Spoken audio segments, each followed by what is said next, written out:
Hi guys, welcome back to my channel Technology, and today in this video tutorial I will show you guys how to disable Copilot on your Windows 11 PC or laptop. So you just need to follow me.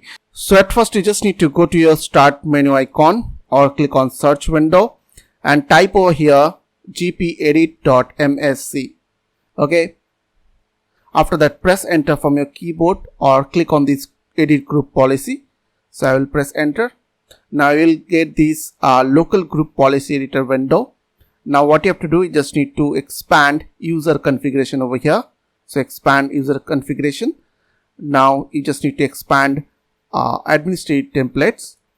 Now you just need to expand Windows components under administrative templates. Now here you will get an option called Windows Copilot. So click on that folder.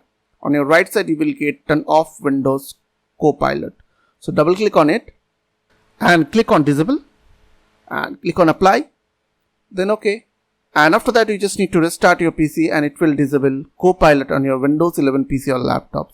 So I hope this quick tutorial will really help for you, and please don't forget to click on the subscribe button, like button and share button, and if you have any question then comments down below. I will see you guys in the next video. Till then, bye bye, take care.